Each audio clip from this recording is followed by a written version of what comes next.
So, next, we are going to focus on gender equality more specifically. As you know, the Women's Forum publishes every year, in collaboration with Ipsos, a barometer which highlights the differences between perception and reality in terms of gender equality across all G7 countries. Over 3,500 men and women from G7 countries have been interviewed for these findings on perception.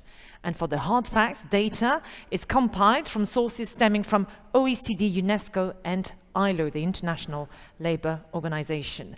And to unveil the latest findings of this barometer, it's my absolute pleasure to welcome on stage the CEO of Ipsos France, Alexandre Guerin. Please give him a warm welcome.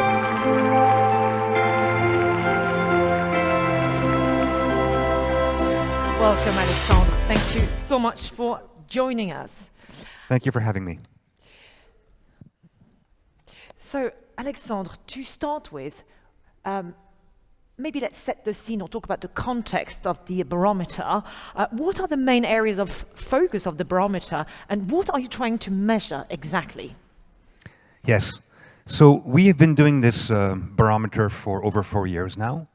We have a big sample, G7 countries, over 3,500 respondents. We look at how we measure inequalities at work, in the private sphere, in education, and across a range of hot issues, I would say.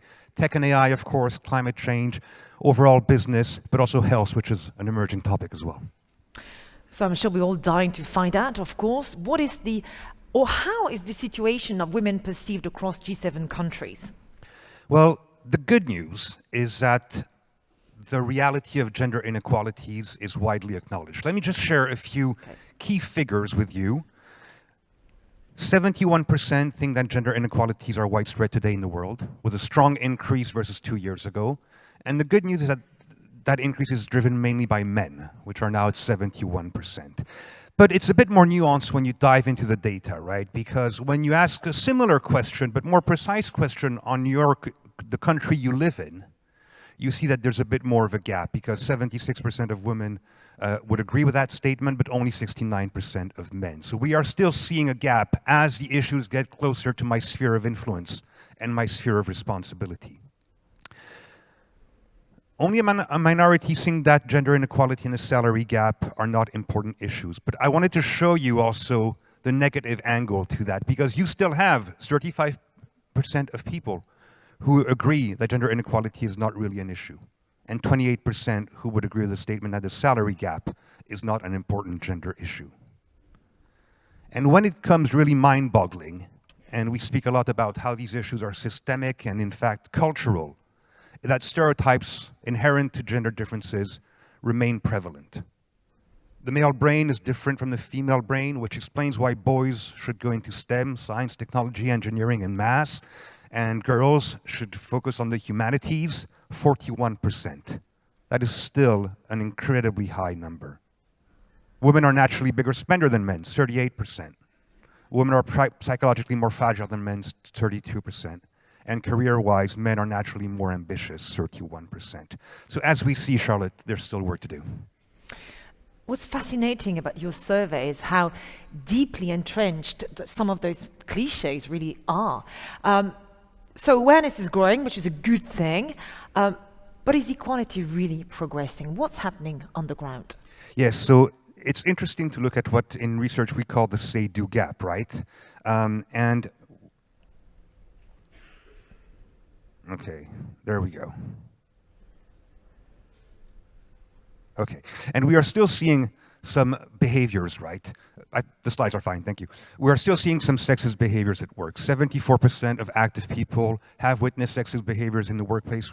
When we characterize sexist behaviors, think of equality in the boardroom, for instance, or in the executive team. Think about the visibility that women are given in events, internal but also externally facing. And here again, you have an incredible gap between women and men as we focus on this. When you go now into behaviors, unfair behaviors at work, 52% of women report experiencing them. Main drivers here are the salary gap, but also consideration for promotion, which of course both are linked, because if we want and need more women in the boardroom, they need to get promoted into the boardroom, right? So we are still seeing some underlying and prevalent issues that remain.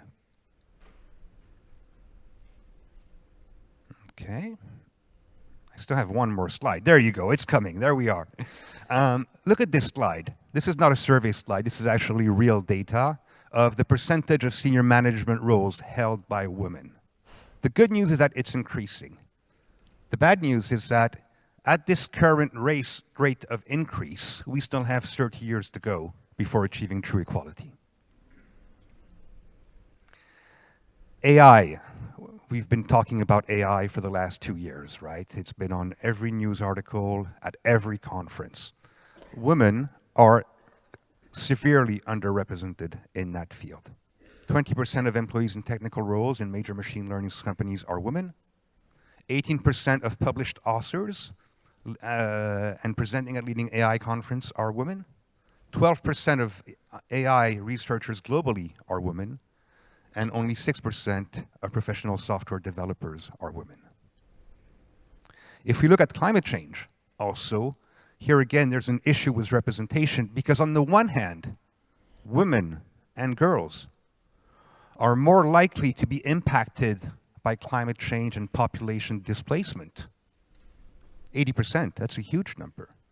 But when you look at in the main governing bodies, such as the COP, for instance, over the last 15 years, are women represented? They only account for 19%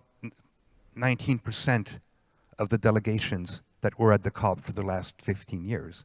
And only 2% of delegations had an equal number of men and women. We did also focus on healthcare. This is also an interesting and perhaps disturbing insight as well. 71% of women report having experienced medical negligence because they were women. What does that mean? It means that they feel that they can't fully explain their symptoms to the physician, that the physician isn't truly listening, and that the physician isn't taking enough time, perhaps because he thinks that what he will say will be understood in terms of what the symptoms are and what the treatment should be. So again, still a lot of work to do. It's a pretty shocking statistic, isn't it? 71% of women who have experienced medical negligence. And I've seen a lot of conversations as well on social media around pain management, for instance, for women. And I just wanted to flag the fact that we are going to discuss women and AI, women in tech, with Stacey Janiak of Deloitte slightly later on this morning. But Alexandre, in a nutshell, and to put it all together, now we've got your great survey insights. How do we move forward? And what signals should we be reading overall to move on, to move and act for equality? Absolutely. So what is the call to action from this survey, from these findings? Closing the gender gap is a high priority. 72% agree with that statement. Again, we see a gap in women versus men, but we are making progress. We are heading in the right direction, and there's appetite to do more on that front. What are the key measures that are publicized by this survey? Strong coercive measures to reduce the pay gap. Publishing an index, like we do in France, for instance, is highly acknowledged as a favorable motion. Disclosing the names of companies where the wage gaps are the most important between men and women for equal skills, also 76% in favor. Citizens would also call for quotas in climate and energy, so making sure that we have enough representation in these governing bodies. That's another example that we see from the survey. But overall, we didn't show you all the data today, of course. There's a wealth of insights, wealth of information. We are making progress. We need to do more, and there's real appetite from citizens in G7 countries to tackle gender inequality. So now is more than ever the time to act. Well, Alexandre, wonderful work here. Thank you so much for being with us and for sharing those insights. The Barometer will be made available to everyone in a few months' time, I believe. Absolutely. Fantastic. Alexandre Guerin, ladies and gentlemen, thank you so much, Alexandre. Your pleasure. Thank you.